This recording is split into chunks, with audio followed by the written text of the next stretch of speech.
Is the future of our country dependent upon the health society that we have? If that is the case, let me tell you that we have an opioid epidemic. And if we have an opioid epidemic, Knoxville and East Tennessee has a 17% of its population that is impacted by opioids. In addition to that, we have substance abuse, alcohol abuse, we have depression, we have mental illnesses. So what it kind of worries me is what percentage of our population is going to take us into the future. There's a lot of factors that impact health, that impact, use of substances. But one factor that is well known is stress. And stress is well known a factor in the development of addiction and the addiction relapse. So my question to you is, what kind of stress? Isn't it amazing that the stress that is killing us more than anything else is work-related stress? Is it because we don't know how to do our work?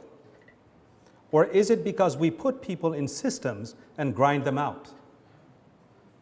Well, one of the criteria we used in system design is net profitability, productivity, efficiency.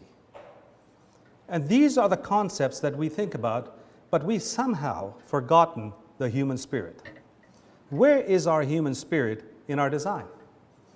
So you shouldn't be worried about the fact that most of our initiatives that impact productivity fail.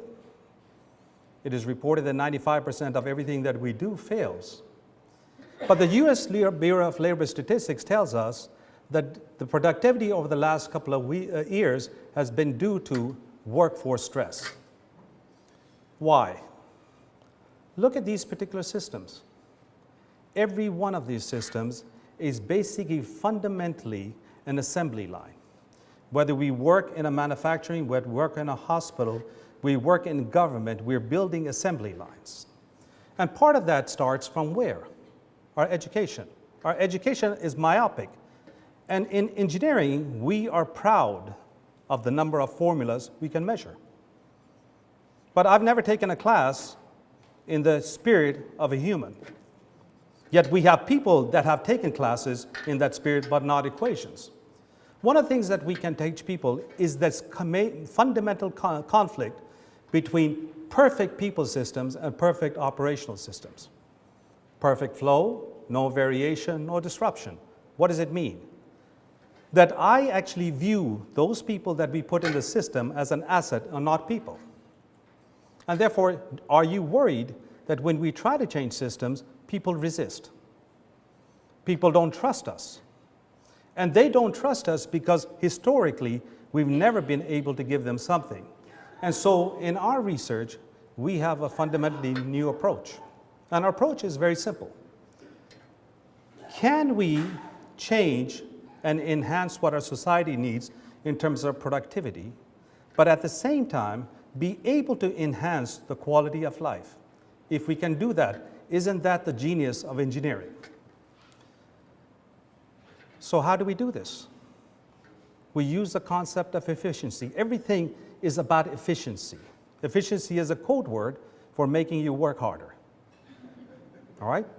Reliability is the word we need to use, which means I am going to give you what you need to do your work, which is much more compassionate. How do we overcome this resistance? We come this resistance because we have to prove concept. We just can't academically put things together. We have to prove those concepts. We have to prove those concepts in manufacturing, in healthcare, in service, in government. Unless we do that, nobody really is going to listen to us. In addition, part of this design is the fact that we have put a lot of people in really unsafe places. We think we're a first world country, but a lot of the places that people work are really not that great. So fix those safety issues and you're going to reduce your resistance. You have to engage people. Engagement is not talking about people simply just talking to people. It is giving the autonomy to make decisions. It is giving them opportunity to grow. It is giving them the dignity to be able to do those things, and if you provide those things, they will be engaged in this change. We have to honor culture. Do you know that what our culture is in the United States? We're not team players. All right? We have a short-term memory and a short-term focus. We hate uncertainty. All of those things that may not be conducive to having a compassionate system. So why is that important? Why is culture important? But culture impacts all those behaviors that design good systems. Leadership, quick decision making, reliability. And if we do that, how we design a standardized system, how we lay out the machines, all of those are going to improve. Here is an example of what we have done. You better feel, sorry for these, because these are people beneath us. So therefore, if they walk 10 miles a day, it's okay. As long as they produce that product, it is okay for them to do it. So what we have done is we have theoretically increased the productivity of this company by twofold. Realistically, by 50 or 60%.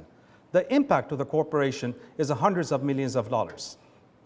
And we think that's okay?